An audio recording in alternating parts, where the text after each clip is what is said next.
Sabéis que soy una química que primero trabajé en una empresa minera, eso se nota.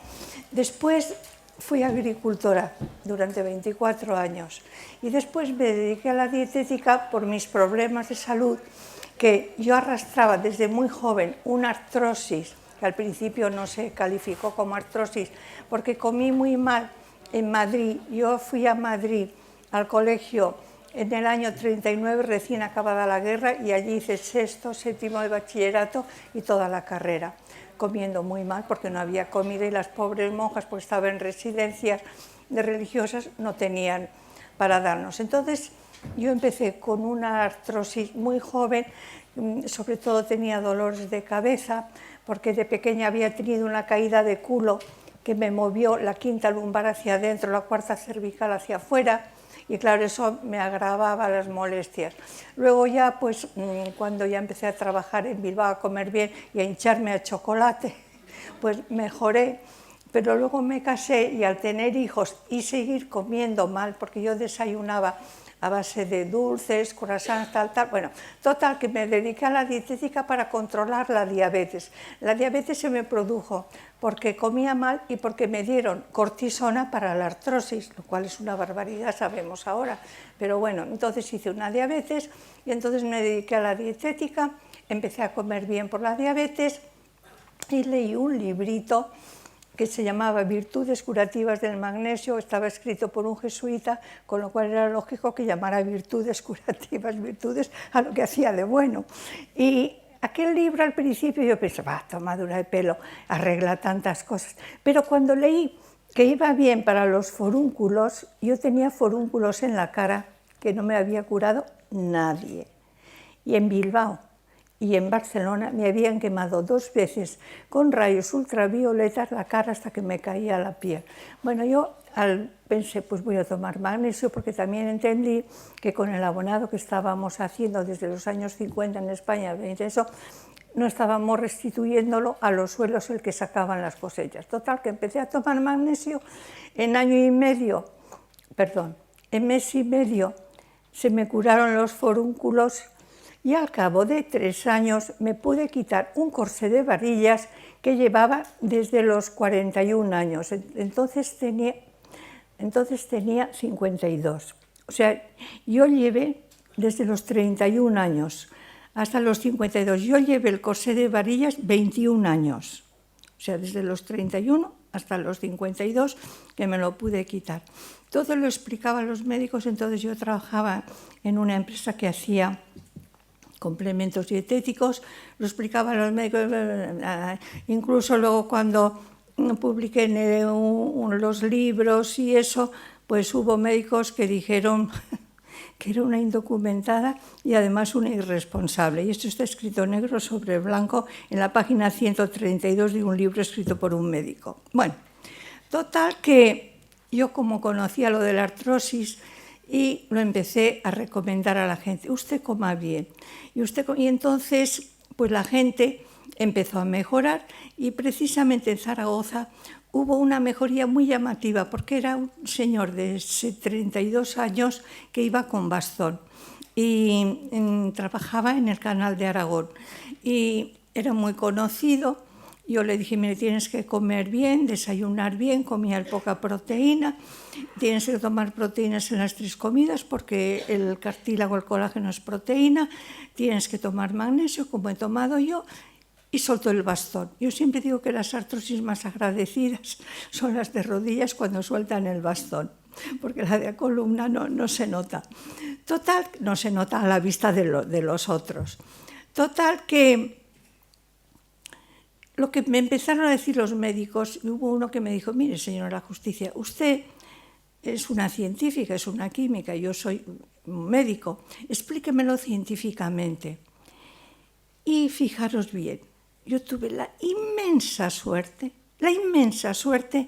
de que cuando lo empecé a buscar, qué hacía el magnesio en el cuerpo humano, salió el Leninger de 1974 y explicaba cómo intervenía en el transporte activo a través de membranas, o sea, para sacar el sodio que ha entrado en la contracción muscular y meter el potasio en la síntesis de proteínas, y que yo os lo explicaré con detalle después. Y entonces fue cuando empecé a escribir los libros, empecé, por decirlo así, me convertí en el apóstol del magnesio. Pero tuvo muchas personas en contra, sobre todo médicos. Bueno, total, que fue pasando el tiempo, y desde el año 72 se sabía que la falta de magnesio producía fibrilación auricular y ventricular en el corazón, y que había problemas debidos a estrechamientos de vasos, a falta de magnesio, pero con eso yo no insistía mucho porque ya me zurraban bastante diciendo lo de la artrosis, ya no me quería meter en cosas más serias. Pero yo desde el año 76 ya sabía que el déficit de magnesio producía fibrilación auricular y ventricular. Y también sabía, porque tengo desde el año 72 todo lo que se ha escrito en serio sobre el magnesio hasta ahora. En serio, ¿eh? Porque ahora se están diciendo muchas tonterías para vender el magnesio más caro. Pero lo que se ha escrito en serio por los verdaderos entendidos tengo todo, afortunadamente, porque me suscribí a la revista Magnesium de la editorial Karger y a Magnesium Research de la editorial John Livey. Y luego tengo 10 bioquímicas que me las he repasado todas. Bueno, total, que en esto me encuentro con la muerte de los futbolistas famosos, la de Antonio Puerta, la del que la del que jugaba en el Español, 3 más que en España no eran tan conocidos. Total, que en 2 años murieron 5 futbolistas famosos de clubs famosos, que son a los futbolistas, como les pagan mucho dinero, como comprenderéis, les hacen pues unas pruebas exhaustivas. Y sin embargo morían de muerte súbita, y se hablaba de una fibrilación y de que hay que tener desfibriladores en los gimnasios, en tal, que a mí no me gustaría que si yo tuviera una fibrilación, cualquier aficionado me pusiera un desfibrilador, me daría mucho miedo. Bueno, yo a mi edad, si tengo un problema, a lo mejor es que me muera. Pero lo que estamos, sí, además, eso lo entiendo así de claro. Bueno, entonces yo pensé, ¿cómo los médicos no se dan cuenta? Porque que está pasando esto. Y entonces vino los Juegos Olímpicos de Londres, la maratón de Londres, y entonces me empecé a meter en las pruebas de fondo y medio fondo. Entonces vi que en las maratones ganaban siempre los negros de una zona determinada, del Rift de África, los etíopes de la zona de Oromia, Arsi en Oromia, y los keniatas, pero no cualquier keniata, los kalenjin, que viven también en el Rift. Y entonces pues empecé a investigar y me encontré con que los que ganaban las pruebas y se presentaban era Mutai, Kirui Kipsang, que el anterior en las Olimpiadas anteriores había ganado Banjiru, también un keniata, luego Gebrselassie, luego tal, me iba enterando de eso. Y entonces empecé a estudiar el tema y me encontré con que lo estaban estudiando. ¿Por qué ganan los negros? ¿Por qué no ganan los blancos? Y además se mueren de muerte súbita y caen. Y me encontré que se habían hecho unos estudios serios en Estados Unidos que comprendían desde el año 2000 al 2009, que son 10 años, porque cuentan los dos, el 2000 y el 2009, y en 10 años habían muerto 42 corredores entre maratones y medias maratones. En maratones 28, 6 mujeres y 22 hombres. La mitad de más de 45 años. De los de la mitad de 45 años para arriba, el 93% de un problema cardiovascular. La mitad, el 50%, de menos de 45 años. Y de esos, la mayor parte, que sumaba el 40% del total, de una muerte no especificada, de una arritmia, de una fibrilación. Y entonces yo volví a repasar lo que ya había estudiado anteriormente y pensé, Estos keniatas, los Kalenjin y los etíopes de la zona de Oromia, Narsi y esa zona, viven sobre el Rift. Y sabía que los suelos de esa zona son cenizas, son las cenizas que arrastra el Nilo Azul, que hacen que los suelos de Egipto sean los más fértiles del mundo, esas cenizas, y me puse a estudiar la composición química de esas cenizas. Y me encontré que eran olivino, piroxenos y anfiboles. Y el olivino, la fórmula SSIO4-MgFe, la de los piroxenos, la de la hojita SSIO3, 2 veces FeMg. Y la de los anfiboles, que el más característico es la horblenda, SSI8 o 22 OH2CaFeMg. Yo pensé, ya lo tengo. Estos suelos están formados fundamentalmente, hay muchísimo magnesio y además está en forma de cenizas. Cenizas volcánicas llamamos a materiales piroclásticos, es decir, que han salido de la boca de un volcán, que son o minerales o rocas de menos de 2 milímetros de diámetro. Eso se llama cenizas.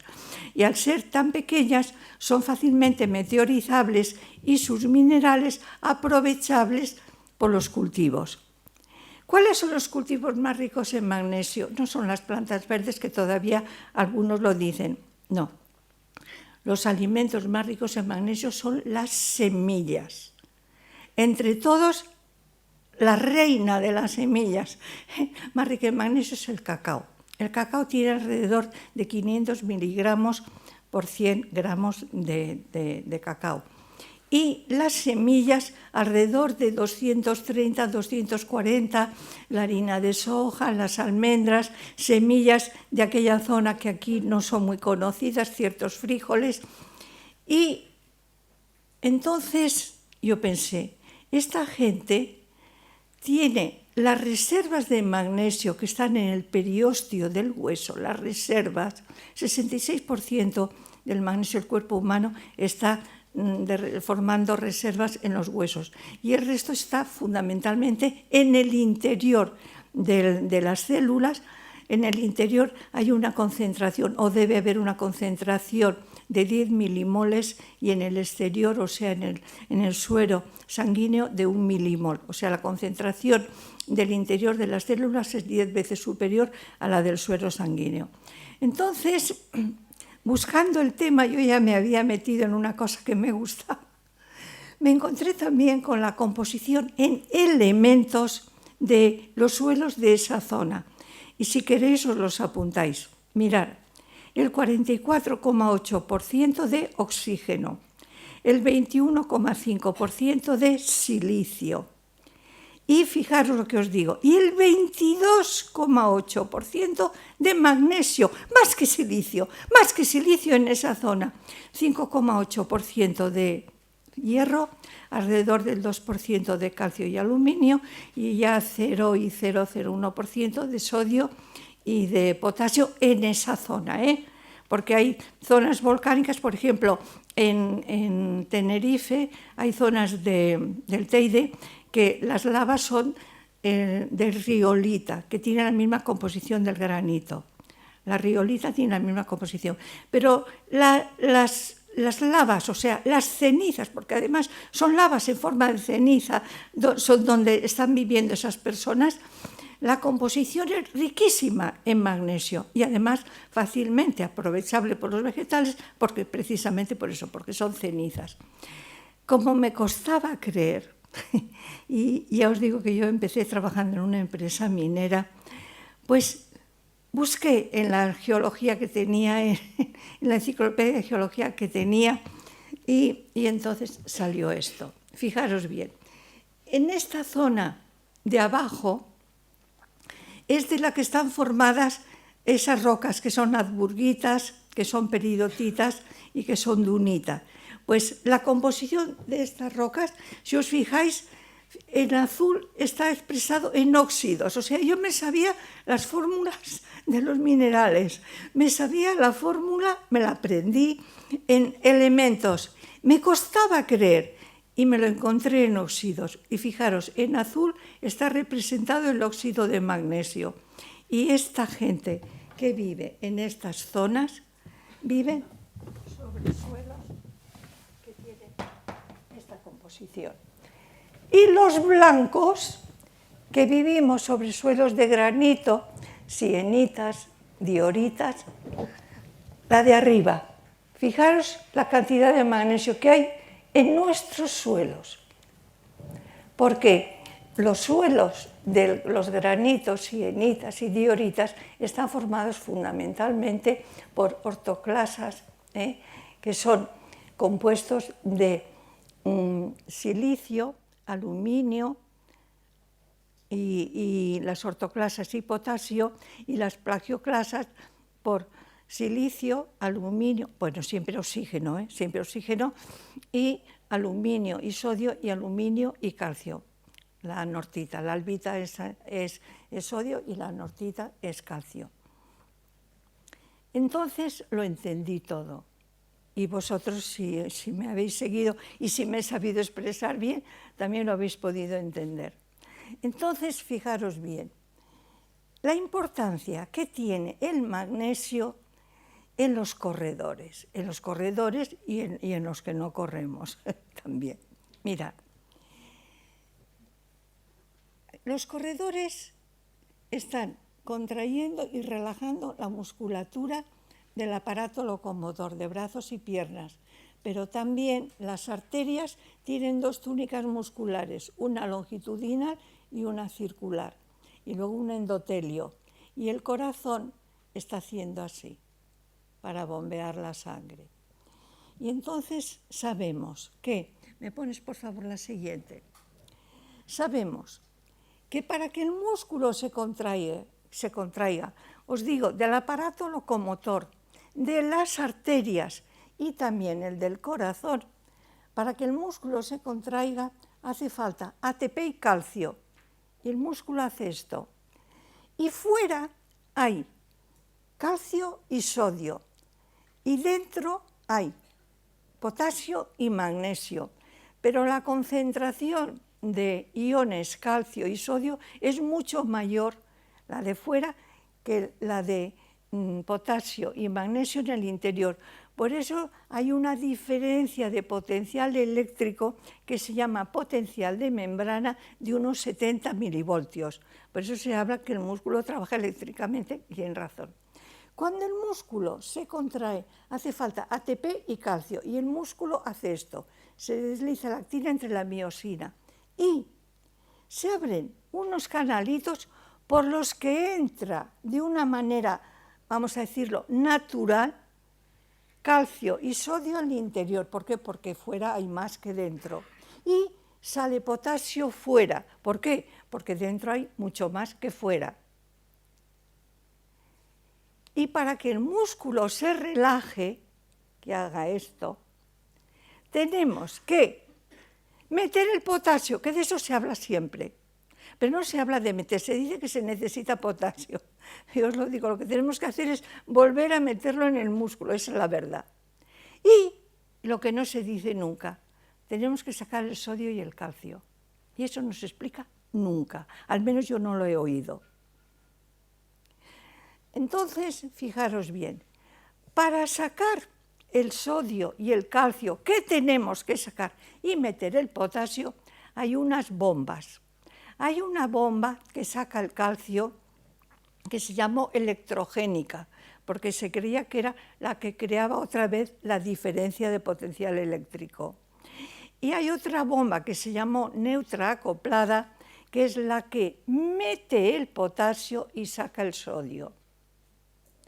Mete 2 iones potasio y saca 3 sodio, sabemos ahora. Entonces, fijaros bien, sabemos entonces que para que el músculo se contraiga hace falta ATP y calcio, o sea, el calcio interviene en la contracción muscular y el magnesio en la relajación. ¿Por qué? Porque cuando veis estos, aquí se habla del ATP, bueno, no han puesto lo que es toda la literatura, Pero lo que nos explicaban entonces es que para que estas bombas funcionen necesitan una energía. La energía la da el ATP y el ATP es magnesio dependiente. La primera vez que yo leí que el ATP es magnesio dependiente también está en el Leninger de 1974, en la página 655 pone: la actividad ATP-ácica transportadora de sodio-potasio, en la página 656 y 657 encontraréis que la actividad ATP-ácica es magnesio dependiente. Y eso yo lo sé ya desde el año 74. Si lo sé yo, lo puede saber cualquiera. Yo no soy una investigadora, yo no he descubierto nada, yo solo he estudiado y me aprovecho, intento que se aprovechen todos de lo que han logrado saber los investigadores, que son los que tienen la vida dura. Entonces ya sabemos que para que la bomba que se llamó electrogénica funcione y saque el calcio, y la bomba de la que siempre se habla meta el potasio, se necesita magnesio. ¿Por qué? Porque el ATP, si no tiene magnesio, no funciona. No funciona. Y la concentración del interior del músculo para que el ATP funcione bien tiene que ser de 10 milimoles y fuera 1 milimol. O sea, la concentración de magnesio en el interior es 10 veces superior a la que hay en el suero, de 10 milimoles, y se da mal. Cuando yo no soy partidaria de hablar en milimoles, ¿por qué? Porque vosotros, si estudiáis, si sois estudiantes de farmacia, pues lo habréis estudiado, pero la gente corriente de la calle no sabe lo que es un milimol, ni lo sabrá en su vida.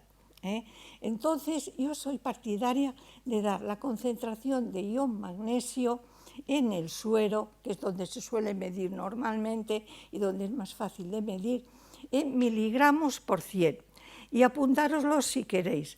La concentración de ion magnesio en miligramos por 100 centímetros cúbicos de suero debe estar entre 2,2 y 2,6 miligramos por 100 centímetros cúbicos. Se está dando de 1,7 a 2,2. Hasta hace 2 años se estaba dando de 1,6 a 2,2. No es correcto. No es correcto. Por debajo de 2,2 miligramos por 100, esa persona está baja en magnesio, en suero, y también en el interior de la célula seguro. Entonces, ¿qué sucede? Que se están dando mal los límites de la concentración de magnesio en sangre, eso por un lado. Pero por otro, vamos a volver ahora a los corredores.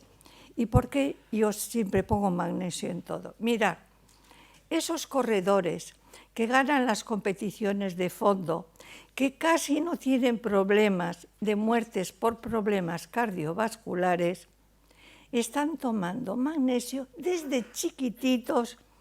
¿Por qué? Porque las semillas tienen una concentración de magnesio de unos 240 miligramos por 100 gramos. En cambio, lo que estamos comiendo nosotros, más bien pues comemos carne, comemos pan blanco, y las verduras que tanto nos creíamos que las hojas verdes tenían tanto magnesio, no. Las espinacas, que son las hojas que tienen más, porque son las que tienen el color verde más oscuro, son las que tienen más clorofila, porque el magnesio está en la clorofila, pues solo tienen unos 55 miligramos por 100, contra 500 del cacao, contra unos 230, 240 de las almendras, de las semillas de soja y de otras semillas. Entonces, ahora entendéis por qué los Kalenjin y los etíopes de la zona de Oromia ganan las competiciones. Tienen sus reservas de magnesio ricas, tienen unas reservas de magnesio que les pueden ir dando el magnesio en la medida que lo van gastando. Lo gastan el aparato locomotor. lo pierden con el sudor, pero además lo necesitan para la relajación de las arterias, y lo necesitan para los latidos del corazón, que sean rítmicos, ¿Y qué pasa cuando falta magnesio? ¿Qué hace el corazón? El corazón tiene que hacer esto, se tiene que relajar, se tiene que separar la actina de la miosina con una velocidad, con un ritmo determinado, pero le falta magnesio. Y hace esto, quiere, pero no puede, porque falta magnesio, hace una fibrilación. Y esa es la que yo llamo la prueba del algodón, de por qué los etíopes, los Kalenjin, no los etíopes, los etíopes que viven en Oromia y los keniatas, los Kalenjin, no los que viven en otra zona, son los que ganan las competiciones de fondo y medio fondo. Se caracterizan por su capacidad de resistencia. ¿Qué quiere decir que tengan esa resistencia? Que tienen algo en su cuerpo que se va soltando, que algo se les va dando en la medida que lo van necesitando. Y fijaros bien, hay médicos estadounidenses, suecos, ingleses, daneses, franceses, que están estudiando el tema y no han llegado ahí, o dan mal la concentración, porque están estudiando que si el tendón de Aquiles es más largo, que si las piernas son más delgaditas y ofrecen menos resistencia al aire, que tienen más hematocrito y más hemoglobina, es cierto, porque viven en una zona alta. Pero fijaros bien, un contrasentido. Uno, tienen menor capacidad pulmonar, porque son estrechitos. O sea, tienen menos capacidad pulmonar, tienen menos oxígeno en sus pulmones. Tienen un esqueleto más denso, o sea, su esqueleto pesa más, y sin embargo ganan las competiciones. Y es porque tienen, en mi criterio, unas reservas de magnesio que pueden ir soltando el magnesio que necesitan para que trabaje el aparato locomotor, para que las arterias hagan esto y para que el corazón lata al ritmo debido, que la actina y la miosina hagan esto y no hagan esto. Además, fijaros bien, yo cuando estudian tanto lo del tendón y las pantorrillas, y pobrecitos, algunos las tienen hasta torcidas, y estudian tanto la forma de eso y que si el tendón es más largo, yo digo, ¿y los masái, que son primos hermanos y viven casi pegaditos a ellos y son más altos y tienen el tendón de Aquiles más largo? Fijaros bien, así como los Kalenjin y los etíopes, Gebre Selassie y todos esos, se alimentan fundamentalmente de semillas, ¿de qué se alimentan los masái? De sangre, de leche y de carne, porque tienen una religión que dicen que el arado no debe herir a la madre tierra. Y además, como tienen aquellos pastos y aquellos ganados, y sabéis que llevan las vacas con un tubito que lo tapan, con un torniquete sacan sangre, que la dan en ciertos días o cuando una persona está enferma o en ciertas fechas, se alimentan de leche y se alimentan de carne. Y ahora vamos allá. ¿Cuál es la composición de magnesio de las semillas? Por eso os digo que me gusta hablar en miligramos por 100, unos 230, 240 miligramos por 100. ¿Cuál es la composición en magnesio del suero de la sangre? 2,4. ¿Cuál es la composición en magnesio de la leche? 1,8. ¿Cuál es la composición en magnesio de la carne? 24. De 240 que comen aquellos que corren, a 2,4, 12 y 24 que comen los masái. Yo digo, Ana, si esta gente no lo ve, eso para mí es la segunda prueba del algodón.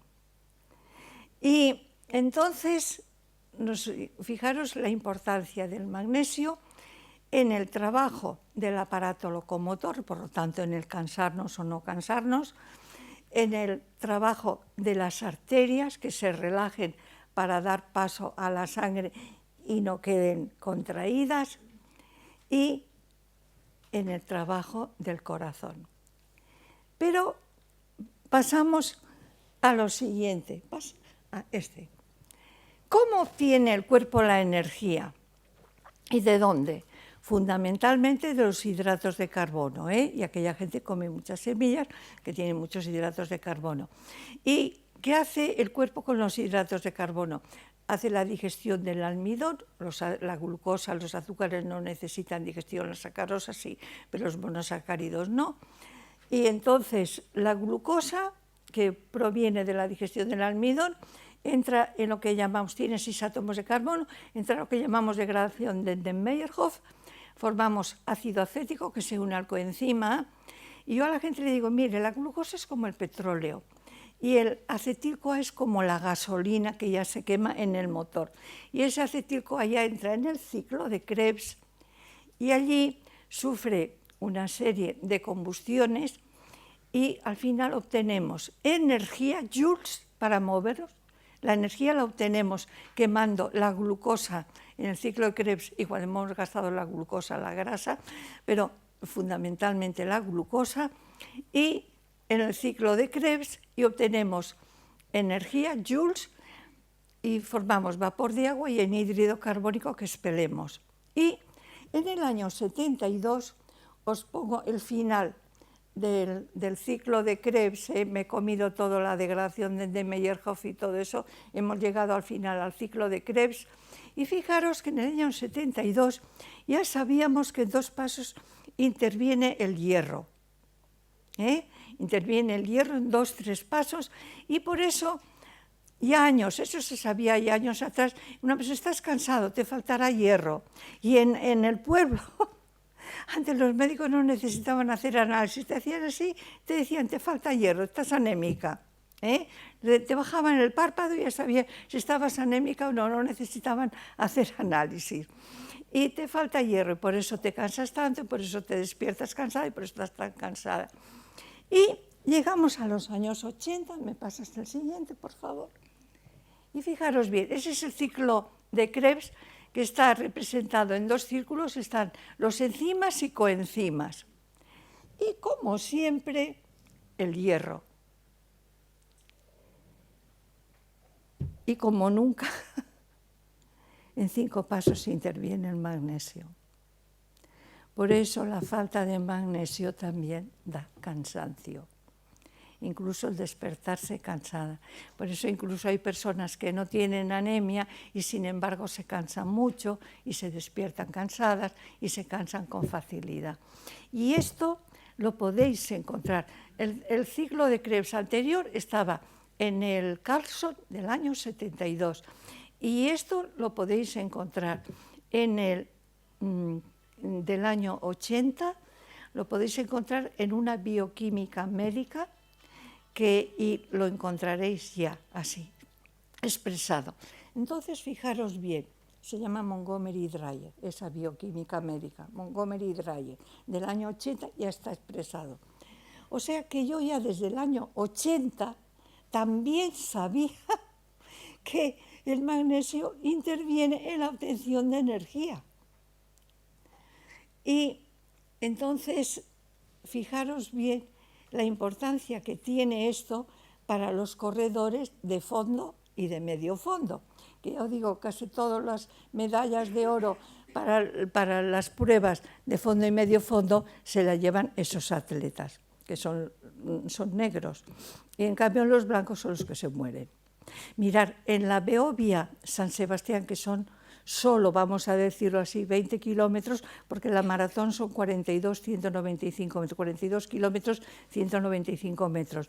Bueno, pues en la Beovia San Sebastián de hace 2 años, murió un corredor de 34 años, era una corredora, ingresaron en un hospital a 7 cayeron, uno gravísimo, no sé si murió o no murió. Y el año pasado, en el club de fútbol de Tolosa, murió también de una fibrilación un chico de 24 años, un jugador de fútbol. Entonces, tenemos que los blancos son los que mueren y los negros son los que ganan. ¿Qué diferencia hay en la alimentación? Fundamentalmente que ellos toman muchísimo magnesio desde chiquitines, que es por lo que están haciendo las reservas y por lo que tienen reservas, y por eso tienen magnesio no solo para la relajación muscular y el trabajo del corazón, sino en la obtención de energía en el ciclo de Krebs. Pero aún hay más. Fijaros la cantidad de tendinitis, ya me puedes pasar. Bueno, pues ahora voy más deprisa. Fijaros la cantidad de tendinitis, artrosis, osteoporosis, rotura de ligamentos que hay ahora. ¿En qué más interviene el magnesio? Mirad, interviene en la formación de proteínas, eso ya lo podéis encontrar en el Leninger del 74 ya. En Leninger más modernos también, pero ya en el del 74 lo sé yo, lo puede saber cualquiera que lo quiere estudiar. Mirad, interviene el magnesio en la formación del mensajero. Y luego, cuando el mensajero va al ribosoma, que sabéis que tiene una canaladura por la que se desliza el mensajero, interviene en la formación de los aminoácidos RNAs, es decir, en la unión de los RNAs a los aminoácidos que les corresponden, en la iniciación de la cadena peptídica y liberación de los factores de iniciación, y en la elongación de la cadena peptídica, o sea, formación del mensajero, formación de aminoácidos RNAs, iniciación de la cadena peptídica, elongación de la cadena peptídica y estabilidad de los ribosomas. O sea, si el ribosoma, el interior de la célula, no tiene una concentración adecuada de magnesio, se separa en las subunidades y se interrumpe la síntesis proteica. Y eso, aparte de que lo podéis encontrar en el Leninger también, a mí me lo dijo un experto en ribosomas, Nomura, que estudia los ribosomas. Le dije, ¿qué concentración de magnesio es necesaria para que el ribosoma no se separe en las subunidades? Me dijo 10 milimoles, que es 10 milimoles. Bueno, entonces tenemos que el magnesio también interviene en la formación de huesos, cartílagos, tendones, ligamentos, porque el colágeno, tener en cuenta que constituye el 38% de la proteína de nuestro cuerpo y de los animales superiores, es decir, caballos, cerdos, vacas, incluso peces. Alrededor del 40% de la proteína de los seres vivos superiores, de los vertebrados, es colágeno. Y el colágeno tiene una característica, es diferente a las otras proteínas. Sabéis que las proteínas están formadas por 20 aminoácidos. Buscar la composición en aminoácidos de una proteína. Yo he buscado, por ejemplo, de la insulina, del glucagón, de la hemoglobina, lo busca, lo encuentra. Son un surtido variado de los 20 aminoácidos. Busca la composición de aminoácidos del colágeno. El 30% glicina, el 20% prolina, el 10% lisina. Sumáis, el 60% del colágeno está formado solo por 3 aminoácidos. No hay otra proteína que se le parezca. Sí, la elastina. La elastina, pero la elastina tiene, os he dicho, una molécula llamada desmosina que está formada por 3 de lisina que hace como un acordeón y por eso es elástica, la elastina. Pero el colágeno tiene interés tomar colágeno porque para formar colágeno es el ideal. Te va a dar exactamente aquellos aminoácidos con los que vas a formar colágeno. Pero necesitan magnesio y además vitamina C. Y vitamina C nosotros al principio lo pusimos a todos los colágenos, pero me encontraba con que había muchas personas que son las que creen que se cuidan, porque a veces creen que se cuidan no comiendo carne. Pues las que creen que se cuidan porque toman mucha fruta y muchos zumos, decían es que yo ya tomo mucha vitamina C. Entonces quitamos la vitamina C y entonces ahora la ponemos en los sobrecitos que son para llevar, porque además la vitamina C se oxida. Y entonces, fijaros bien, el colágeno es importantísimo que lleve magnesio para que con el colágeno que tomas tú fabriques tu propio colágeno y es importantísimo, sobre todo, fijaros bien, a la gente. Vivimos en un país en que en el desayuno lleva pocas proteínas. Yo estuve en Canadá y para desayunar nos daban 2 huevos con 3 lonchas de jamón york de este tamaño. Yo pensaba, ¿y qué harán con las que son más cortas? Y luego me di cuenta en los bocadillos. Pero para desayunar nos daban 2 huevos enormes, así a la plancha, con 3 lonchas de jamón de york, así. En la comida una hamburguesa, en la cena pescado, bueno, una crema de champiñones o de espárragos y pescado. Y el desayuno, aquí se suele hacer un café con leche con algo, pues con un croissant o con galletas, la gente mayor con galletas, y no le ponen proteínas. Y sabemos, y no lo olvidéis, que una vez hecha la digestión, los aminoácidos que obtenemos en la digestión de las proteínas solo están 5 horas en la sangre. Pasado ese tiempo, los que el cuerpo no ha tomado para reparar tejidos, formar neurotransmisores o neuromoduladores o anticuerpos u hormonas, el hígado lo transforma en urea y se elimina con la orina. Y ahora sí, plego, y todo esto está en este libro. No os lo recomiendo porque además lo digo continuamente en las charlas que podéis ver en el ordenador, en YouTube. Pero todo eso lo explico en este libro porque considero que sobre todo es muy importante que lo sepa la clase médica. La clase médica que tanto se ha metido conmigo, considero que es muy importante que lo sepa y que lo sepáis todos los que os dedicáis a repartir salud, que es lo que intentamos hacer, repartir salud. Y entonces ahora, a ver si puedo contestar a las preguntas que... Sí. ¿Quién? Bueno, mira, normalmente la persona que tiene falta de magnesio tiene síntomas.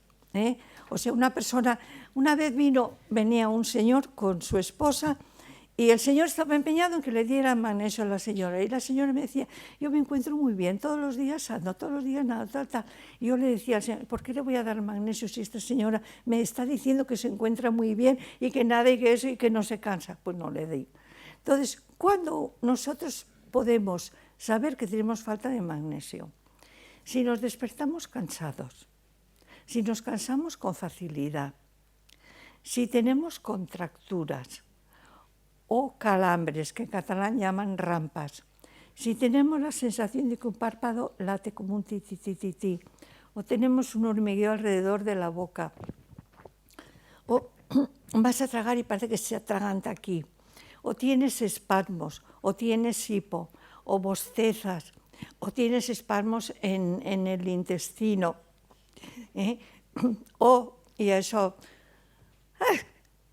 la necesidad de hacer una inspiración profunda, porque el cerebro te dice que te falta oxígeno. ¿Por qué? Porque los intercostales que funcionan solitos se están quedando agarrotados, entonces te falta el oxígeno, el cerebro avisa y dices, ay, ¿qué te pasa? Ay, nada.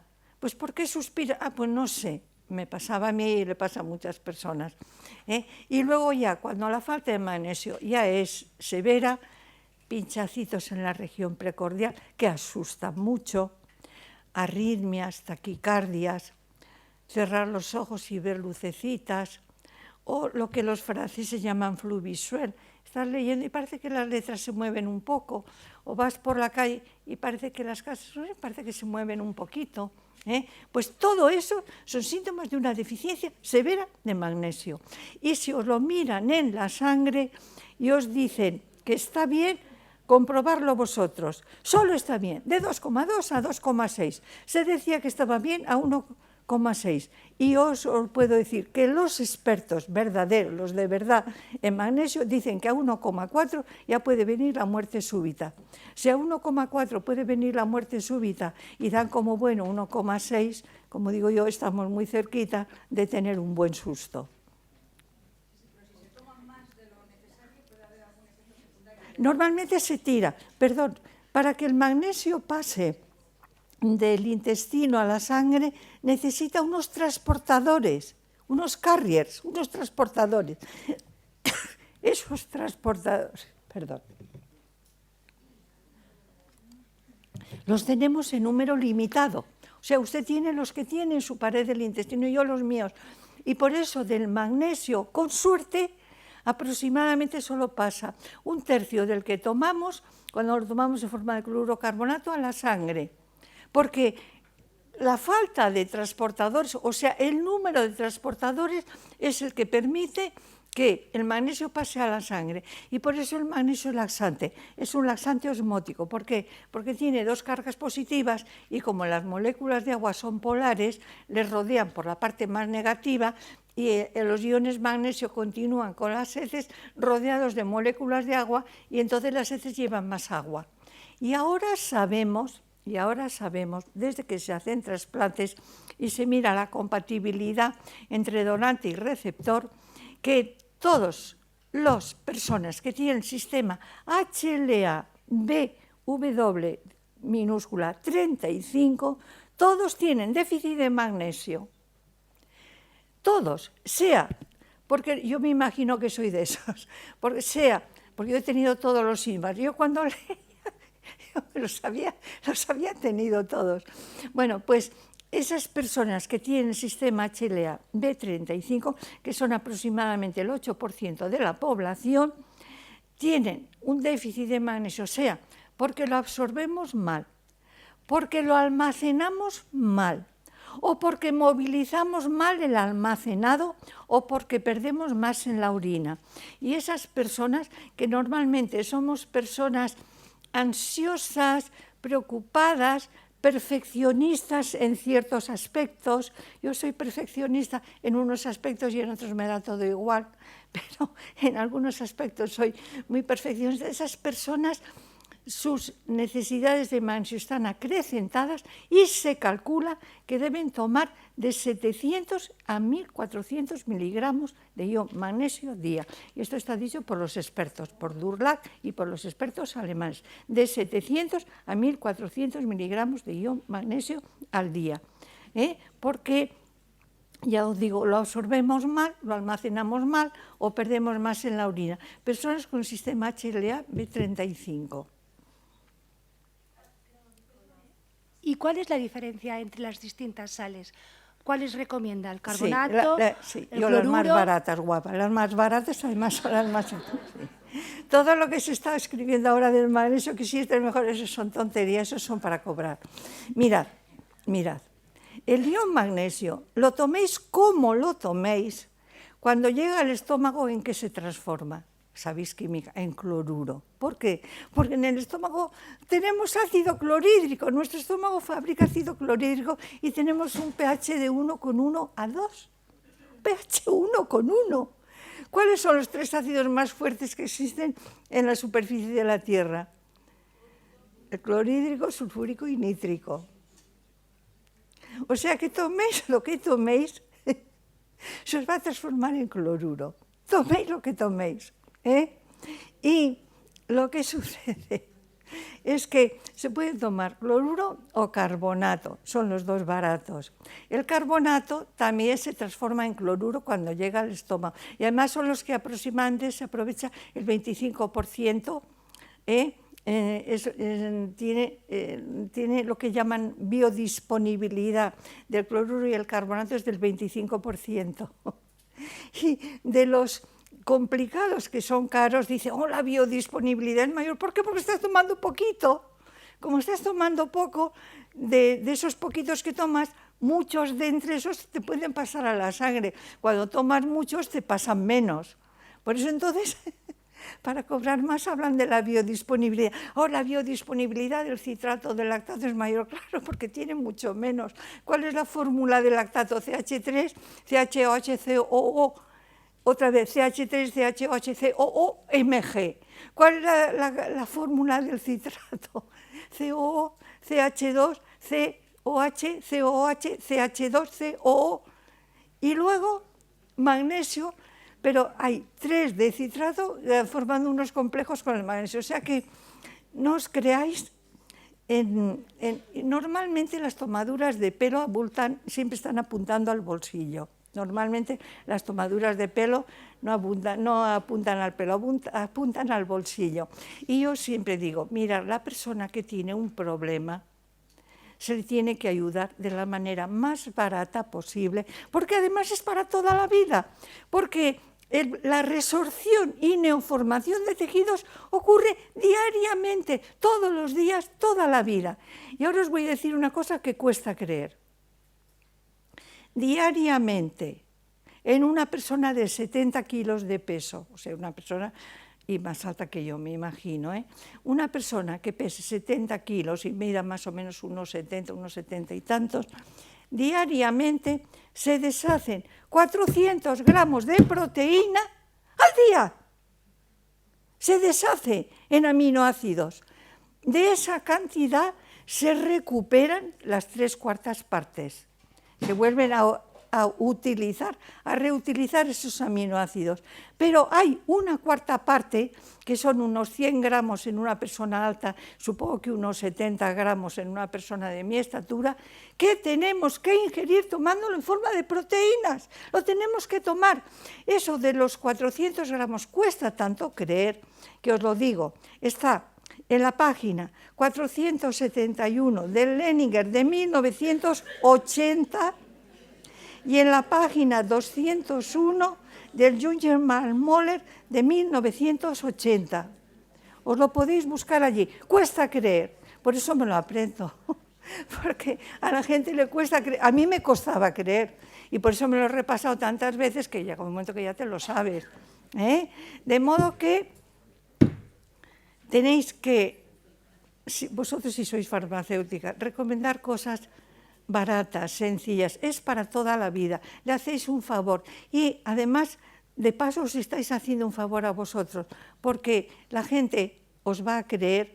Mirad, cuando yo recomendaba el cloruro del carbonato y todo, y siempre en la empresa decía, hay que sacarlo barato, hay que sacarlo barato, hay que procurar que sean cosas baratas, me decían, fíjate todos los demás, como van, son más caros. Y yo les decía, no se puede tomar el pelo a la gente que sufre. Y además les tenemos que ayudar, como yo he estado muy mal, les tenemos que ayudar a la gente que ha estado mal. Mirad, el que no ha estado nunca mal no sabe lo que es estar bien. ¿Por qué? Porque se cree que estar bien es normal. No, estar bien no es normal. Los que hemos estado mal sabemos lo que es estar bien y nos damos cuenta y podemos ayudar a los que están mal. Entonces me decían, es que todo barato, y yo siempre, mira, que sea económico, que todo el mundo lo pueda comprar, que eso. Y al final luego la gente os creerá, porque es para toda la vida. Porque durante toda la vida estamos deshaciendo colágeno y tenemos que rehacer colágeno. Y por eso es importante que ayudéis a la gente con cosas eficaces, económicas, que todo el mundo pueda llegar y sobre todo recomendarlo tomar en el desayuno.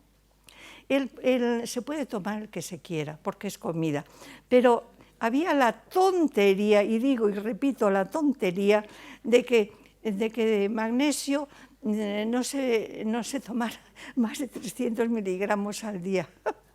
Cuando los japoneses, que son el pueblo más longevo de la Tierra y listísimos, que hay presidentes de corporaciones nonagenarios, en Japón hay nonagenarios que son presidentes de corporaciones, toman diariamente 650 miligramos. Pero fijaros bien, ¿cómo son los suelos de Japón? También de volcanes y terremotos. Allí también tienen magnesio y además comen mucho pescado. Esos suelos de volcanes y terremotos. Y tenemos que ayudar a la gente que se encuentre bien, porque además ahora la gente vive años y es muy importante que vivan con la cabeza clara, porque esto ya es una opinión mía y a algunos os va a extrañar. Yo, en mi opinión, como química, los médicos están haciendo una barbaridad, dando las barbaridades de calcio que están dando a las mujeres, las están convirtiendo en pobres, enfermas, gagás, están así, cuando tienen cierta edad. ¿Por qué? ¿Qué hace el calcio? ¿Qué hace el calcio? Vamos a estudiar ahora química. ¿Qué hace el calcio? ¿Para qué interviene el calcio? Fijaros bien lo que os voy a decir. El calcio sirve para que los huesos no se deformen, no se rompan, no se deformen. Cuando los huesos faltaba calcio, que era el raquitismo, ¿los huesos se rompían? No, se deformaban. Las piernas se torcían. Había el genubaro o el genovalgo como Fraga, o el genubaro un poco como Bertino Osborne.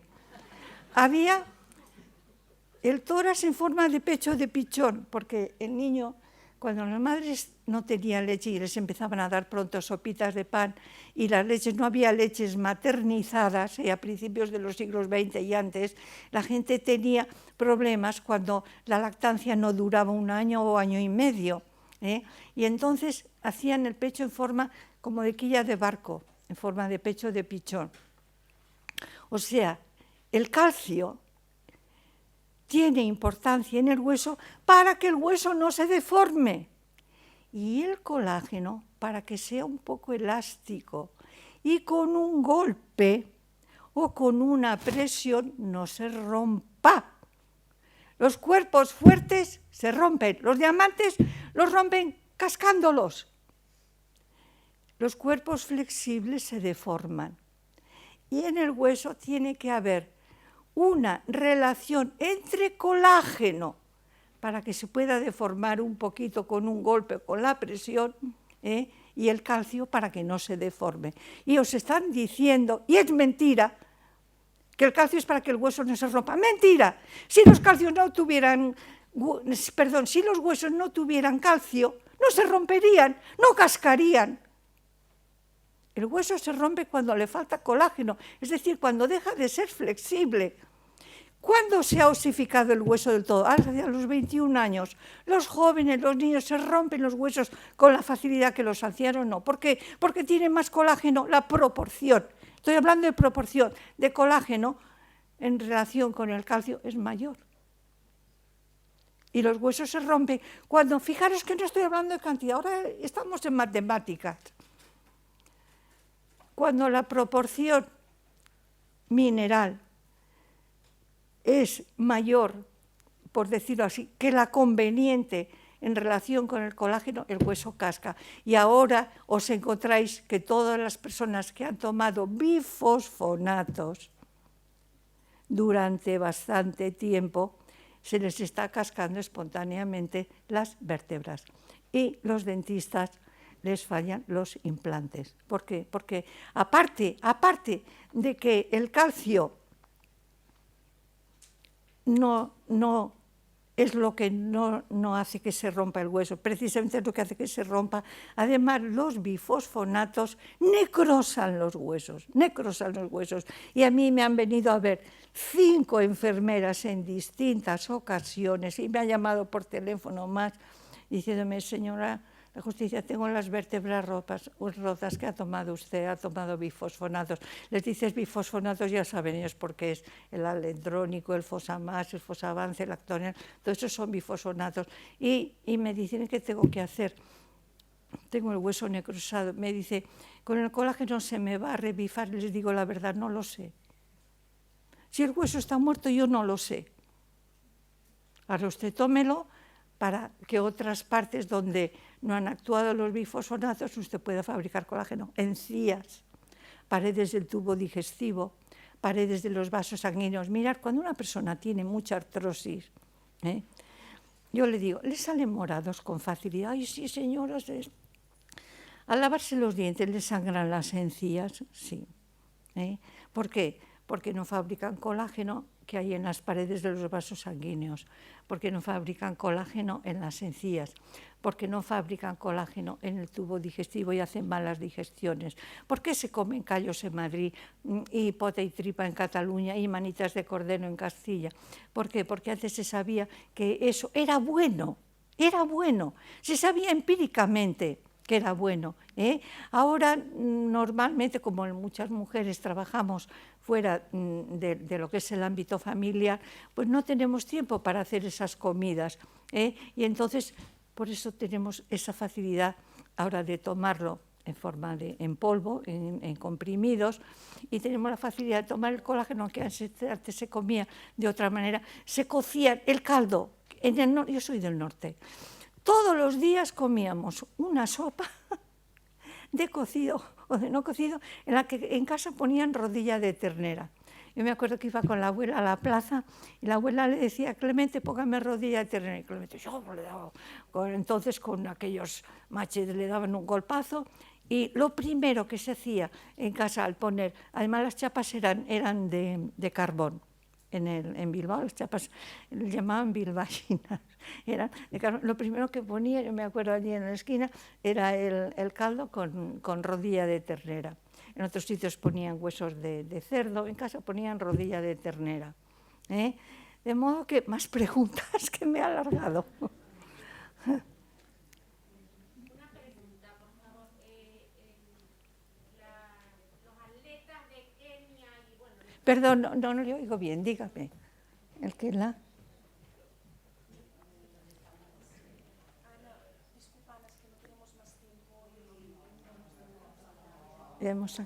Bueno, escuchen una cosa, mire, pueden apuntar, esta semana no, pero normalmente de 7 a 8 de la tarde, de lunes a viernes, yo contesto por teléfono a todo el mundo, de 7 a 8, de lunes a viernes, y el teléfono es el 93 200 4910.